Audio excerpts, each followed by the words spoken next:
semua penonton. Saya Kishan Kumar dari kelas 5 Jaya. Saya dari TVPSS SJGT Jalan Fletcher. Hari ini saya berpeluang untuk membuat dokumentari bertema bahan digital memperkasakan pendidikan negara. Jadi tanpa membuang masa, mari kita menjejak kaki ke alam digital yang canggih ini. Bahan digital memainkan peranan penting dalam memperkasakan pendidikan negara. Dengan perkembangan teknologi yang pesat, bahan digital menawarkan pelbagai manfaat yang dapat meningkatkan kualiti pengajaran dan pembelajaran. Berikut adalah beberapa cara bahan digital memperkasakan pendidikan negara. Akses kepada sumber pendidikan yang luas dan pelbagai. Bahan digital seperti e-buku, video pendidikan dan platform pembelajaran dalam talian menyediakan akses kepada sumber pendidikan yang tidak terhad. Ini membolehkan pelajar dan guru mengakses maklumat terkini dan pelbagai dari seluruh dunia. Pelajar dapat belajar pada kadar mereka sendiri dan mengikut gaya pengajaran yang berbeza. Pembelajaran yang lebih interaktif dan menarik. Bahan digital membolehkan penggunaan multimedia seperti animasi, simulasi dan permainan interaktif yang menjadikan lebih menarik dan berkesan. Ini membantu meningkatkan penglibatan pelajar dan memudahkan konsep yang kompleks. Pembelajaran yang fleksibel dan mudah diakses.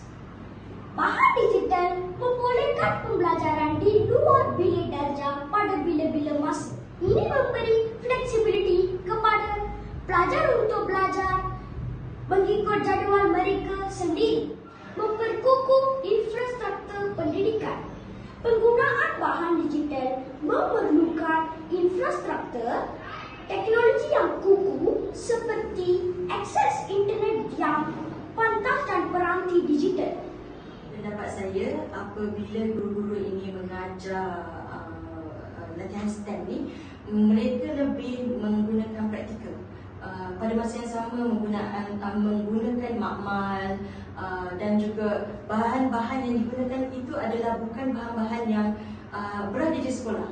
Kira ini semua adalah aktiviti-aktiviti yang kita boleh tengok di luar sana. Macam contohnya bila buat robotik ataupun bila membuatkan coding. Itu semua adalah satu penggunaan di mana mereka boleh menggunakan coding tersebut untuk bila buat komputer di masa akan datang, kan? Jadi ini adalah satu praktikal di mana murid-murid ini saya rasa akan berkembang dan mereka juga akan menjadi lebih kreatif.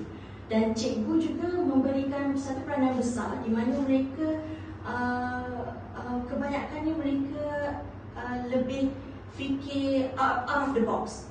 Kira they don't really ajar murid-murid mengikut kelas, tetapi mereka fikir benda ni adalah praktikal. Contohnya lah macam menjahit. Kita kalau manual kita menjahit menggunakan jarum, menggunakan benang. Tapi tadi dalam satu kelas tu cikgu menggunakan satu teknologi baru di mana kita menjahit menggunakan macam stapler. Itu adalah satu peningkatan lah, kan? Kita bukannya kira cikgu di sini saya nampak kebanyakannya sangat berdedikasi lah. Terima kasih banyak. Cara keseluruhannya yang mempunyai untuk potensi besar yang memperkasakan pendidikan negara dalam pelaksanaan dakwah yang betul dan sokongan yang berterusan. Terima kasih kepada semua penonton dokumentari eksklusif ini. Itu sahaja untuk hari ini. Jumpa lagi untuk liputan TVPSS SJGT Jalan Fletcher. Jangan lupa untuk channel TVPSS SJGT Jalan Fletcher tekan like dan subscribe.